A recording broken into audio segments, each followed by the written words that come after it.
არსებობს კითხვები, რომლებსაც მე პირადად ყველა სასულიერო პირს ვერ დავუსვამდი, რადგან ეს კითხვები შეიძლება ჟღერდეს ზედმეტად გულუბრყვილოდ, ან იყოს ცოტა სასაცილო, ან ზედმეტად ყოფითი.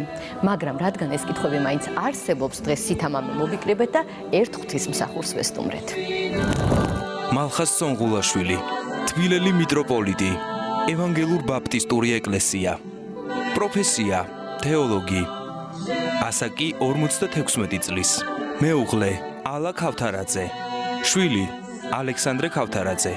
ჰობი სიძველეების მონახულება. თებში სიარული. თბილელი მიტროპოლიტი მალხაზ სონღულაშვილია დღეს ჩვენი მასპინძელი. გამარჯობა ბატონო მალხაზ. გამარჯობათ. ხანდახან ბატონი რომ წამომწდეს შეიძლება, იმიტომ რომ ესე იქნება.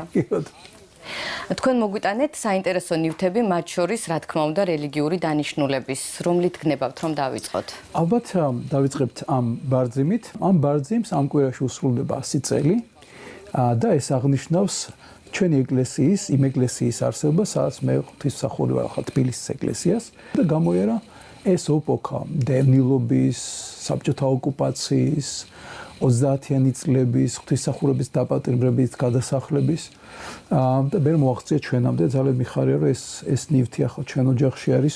როგორ გადაწყვიტეთ რომ გამხდარიყავით სასულიერო პირი? გავიზარდე ოჯახში, რომელიც საკმაოდ რელიგიური ოჯახი იყო.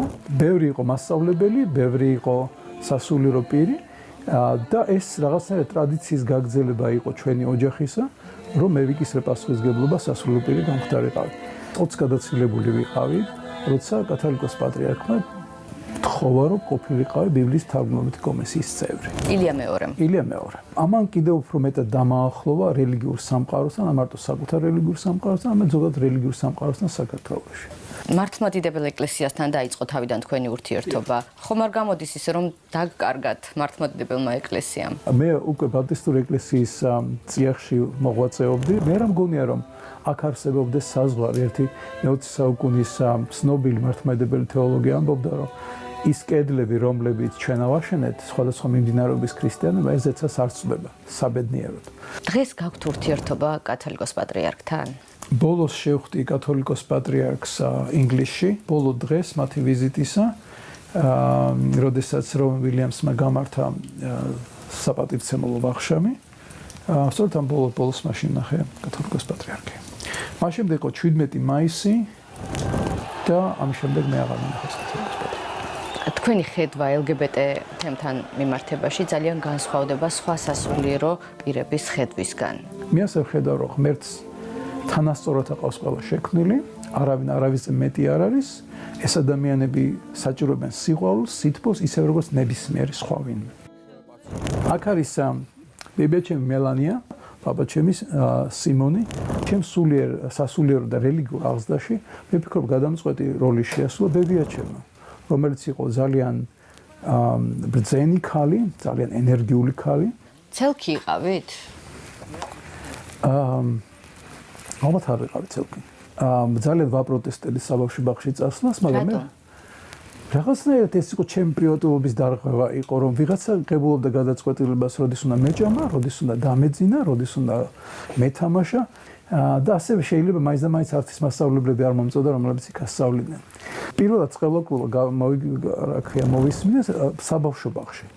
და ყოველ დღე როცა ბრუნდებოდი საბავშვო ბაღიდან, ეს ახალი წყევლები ვიცოდი და ამ წყევლებს ვაპრაქტიკდებით ჩემი ოჯახის წევრებთან მიმართებით. რომელიმე გახსოვთ? თეთრ გიორგში დაგიგულე. როგორ? თეთრ გიორგში დაგიგულე. ეს ცუდი რამეა? ძალიან ცუდი რამეა, იმიტომ რომ თეთრ გიორგი არის სასაფლაო სოფელ დიღომში. და მასწავლებლები მას გვეუბნებიან თეთრ გიორგში დაგიგულე. მეც არ მესმოდა რას ნიშნავდა და მე რომ გავიზარდე, მე მივხვდი რომ თუ ჩემი საბავშვო ბაღის მასწავლებლები გვაგზავნიდნენ თეთრ გიორგის სასაფლაოზე. ეს არის ლოცვანი, რომელიც მე მემკვიდრეობით მივიღე ჩემი წინაპრებისაგან, ის თაობიდან თაობას გადაეცემოდა და ბოლოს ეს იყო იმ დლის ხელში, ივანე სონღულაშვილის ხელში, რომელიც კომუნისტებმა გაგრიჭეს. ამ ლოცვანში დევს შავი ნაჭერი, რომელიც ალბათ არის მისი ანაფორის მონაჭერი, ესეთი წყლიანი ძალიან ძვირფასი ქსოვილი არის, ვამაყობ ამ წიგნს და თვალის ჩინივით უფრთხილდები. ეს არის მამაჩემის ნაქონის სახარება, რომელიც ხელნაწერი არის და აქვე გვაქვს დედაჩემის ნახმარი, ლოცვანი, რომელიც ასევე ხელით არის გადაწერილი. ეს წიგნები რა თქმა უნდა საგანძური არის ჩვენი ოჯახისა. თქვენ შეიძლება არ იყავით მთლად ჩვეულებრივი ახალგაზრდა, მაგრამ რაღაცნაირად ხო ერთობოდით ხოლმე, ალბათ. არა? კი, რა თქმა უნდა ერთობოდი. ბავშვობიდანვე ჩემი გატაცება იყო წანწალი. მიყვარდა სიძველეების მონახულება. რაც კი საქართველოში იყო სიძველეები, უმეტესობა შევძელი რომ მომენახულებინა და ამე ძალიან ვამაყობ. დაბადების დღეებზე ხო დადიოდით? დაბადების დღეებზე დავდიოდი, კი. იქ როგორ ერთობოდით? სვავდით, სადღეგრძელოებს ვამბობდით, რაც ბავშვობაში ძალიან სასაცილო იყო, რა სადღეგრძელოებს ვამბობდით. ზოგჯერ მეტი მომდიოდა დალევა, ხშირად არა, მაგრამ 1-2 ჯერ მომივიდა ნამდვილად მეტი დალევა. სახში მოვედი ისე რომ არ მახსოვს როგორ გამოვიარე გზა, მაგრამ ეს იყო და ეს. როდესაც რაღაც ძალიან ცუდი ხდება ადამიანებს, აღმოგვხვდება ხოლმე, რომ აი ღმერთი სად იყო ამ დროს, ან სად არის ღმერთი. სასულიერო პირებს უჩნდებათ ხოლმე, თქვენ გაგჩენიათ ასეთი რიტორიკული კითხვა? რა თქმა უნდა, ყოფილა შემთხვევები, როცა მithქვამს, რომ ნეტა ეს ასე არ მომხდარიყო, ნეტა ღმერთი ჩარეული იყო, მაგრამ ეს უფრო მართლა რიტორიკული იყო, ვიდრე განაწყენება ღმერთზე, ან და გაბრაზება ღმერთზე იმის გამო, რაც მოხდა. ეს არის კომპასი, რომელიც მაჩუკა ჩემმა მეგობარმა, ამერიკელმა მღვდელმა ქალმა, ნენსი პეტიმ, მე იმ პერიოდში მე დავკარგე ძალიან ძვირფასი ადამიანი. რომელიც ახალგაზრდა, რომელიც მე მიშვილე, ეს იყო ჩემთვის ალბათ ერთ-ერთი ყველაზე მძიმე გამოცდილება, რომელიც ცხოვრებაში გამომიცდია. ჩამიგდო ხელში და მითხრა, რომ და ამ კომპასმა გაგახსენოს ის, რომ იმ დროს, როდესაც გარშემო ყველაფერი იცვლება და გონია, რომ გზა და სავალი აღარ არის, ყოველთვის არის გამოსავალი. ბავშვობიდანვე ძალიან მიყვარდა ხელოვნება. და 50 წლისა რო გავხდი, ჩემმა მეუღლემ მაჩუკა ეს წიგნი, რომელიც არის რელიგიური ხელოვნებას. ჩემმა მეუღლემ ნახა, რომ მე ვნახე და ფული არ მქონდა ამის შესაძენად. ერდა 150 ფუნტი, მაშინ ინგლისში ცხოვრობდით. და ჩემი დაბადების დღე ახლოვდებოდა, ჩუმად შეიძინა და მაჩუკა. თქვენი მეუღლე როგორ გაიცანით? ჩემი მეუღლე იყო სტუდენტი თეოლოგიურ სემინარიაში, სადაც მე ვასწავლიდი. ისიც ასევე ხელდასმული ღვთისმსახური არის. დაამთავრა სწავლა. ჩვენ ერთმანეთს სიყვარული გავუმჟღავნეთ ინტერნეტით. მე ვიმყოფებოდი ჟენევაში, ჟენევასთან ახლოს ბოსეში. ჩემი მომავალი მეუღლე იყო ნიუ-იორკში და ამ მიმოწერის დროს აღმოვაჩინეთ, რომ ჩვენ ძალიან გვენატრება ერთმანეთი და გამოვუწყდით, რომ ეს მარტო მონატრება არის, ეს მონატრებაზე მეტია. ეს იყო სიყვარული, პირველი ნამდვილი და ძლიერი სიყვარული, რომელიც ჩემ ცხოვრებაში აღმოვაჩინე. და მე არ შემეძლო ამაზე ვარი მეთქვა, რადგან ამაზე ძვირფასი ადამიანის ცხოვრებაში შეუძლებელი რამე იყოს, რა იპოვა ადამიანი, რომელიც გიყვარს, რომელსაც გესმის და რომელსაც შენი ესმის. თქვენ არ მართავთ მანქანას, გაქვთ მართვის მოწმობა, მაგრამ მანქანას არ მართავთ. არ გინდათ რომ გყავდეთ კარგი ჯიპი, რა მანქანა გყავთ თუ არც გყავთ? მანქანა არ გყავს. არ გინდათ? მავნეჩვევა გქონიათ რამე ან გაქვთ? წიგნის კითხვა მიყვარს ლოგინში. და დიდხანს ჩემი ლოგინი ვიდრე დაქორწინდებოდი. ჩემი ლოგინი იყო კომბინაცია საწერი მაგიდისა და საძინებლის. აი რელიგიასა და რწმენას შორის სხვაობაზე მინდა გკითხოთ. სხვაობა ძალიან დიდია. ხშირ შემთხვევაში რწმენა, რომელიც ადამიანს აქვს, არის ბევრად უფრო საღი, ჯანმრთელი ღმერთთან ურთიერთობაში, ვიდრე ის რელიგიური ჩვევა, რომელსაც ის იძენს ცხოვრების განმავლობაში. რელიგია ბევრს აფუჭებს რწმენასთან მიმართებაში, თუ არც ისე? თუ ისტორიას გავხედოთ, ძალიან ბევრი აქვს უკვე გაფუჭებული და რამდენს გააფუჭებს, ეს არავინ არ იცის. შემდეგ ნივთზე გადავიდეთ, აი ეს ნივთი, რომელიც ჩემდა სამარცხვინოდ, სულ სხვა რამე მეგონა, როცა დავინახე. არ გაინტერესებთ რა მეგონა? ხო, მეშინია რო თქვა რა არ გეგონათ. ჯერ მეგონა განტელი. ხო, გავს, განტელი.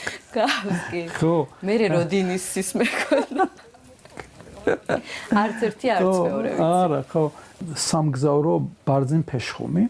ჩემთან მოვიდა ერთი ჩემი თანამშრომელი, რომელსაც მითხრა, რომ მისმა შორეულმა ნათესავმა გამოატანა საჩუქრად რაღაც, რომელიც ქაღალდში იყო შეხვეული. ეს ნივთი ამ ოჯახმა მიიღო 1954 წელს, როდესაც სტალინი ასახლებდა გერმანელებს თბილისიდან. აი ეს ქალბატონი, რომელმაც გამომიგზავნა ეს საჩუქრად, იყო მაშინ მოსწავლე გერმანელი მასწავლებელისა, გერმანულ სასწავლებლად და მასწავლებელმა ხელში ჩაუდო და უთხრა, რომ შეენახა ეს და გადაეცა იმ ადამიანისათვის, ვისაც ჩასწვლიდა ამის ღირსად. ეს რა თქმა უნდა ძალიან ამაღელვებელი საჩუქარი იყო ჩემთვის. აქ არის ასევე სანანწილე, სადაც აწყვია უკვე ნაკურთხი ზიარების პური. იმდროინდელი პურია, რომელიც ავადმყოფებისთვის იყო განკუთვნილი, რომ მღვდელი დაუვლიდა ავადმყოფებს და იმათ დაურიგებდა. ქრისტიანობის თავგადასავალი მე-20 საუკუნეში რა ჟანრის ფილმი შეიძლებოდა ეს ყოფილიყო? ეს არის ჰეროიკული ჟანრის ტრაგედია. მე-20 საუკუნემ ნახა მანამდე უპრეცედენტო ადამიანების შლეტვა ქრისტიანული ცივილიზაციის წიაღში. გვაჩვენა ჰოლოკოსტი, რომელიც იყო ერთი კონკრეტული ერის წინააღმდეგ მიმართული. ჩვენ შედეგად მივიღეთ 6 მილიონამდე განადგურებული ებრაელი ქრისტიანული კულტურის წიაღში, ქრისტიანული სახელმწიფოს მიერ. და ამ ხალხს, ვინც ამ საქმეს უძღვებოდა გერმანულ ჯარისკაცებს, ბალთაზე ეწერათ ღმერთი ჩვენთან არს. ძალადობის მსხვერპლი მე-20 საუკუნეში იყვნენ არა მარტო ებრაელები, არამედ იყვნენ რელიგიური უმცირესობის წარმომადგენლები, სექსუალური უმცირესობების წარმომადგენლები, ბოშები, რომლებიც ევროპაში ცხოვრობდნენ. ეს არის ძალიან სერიოზული ტრაგედია ჩვენ ცივილიზაციის ისტორიაში.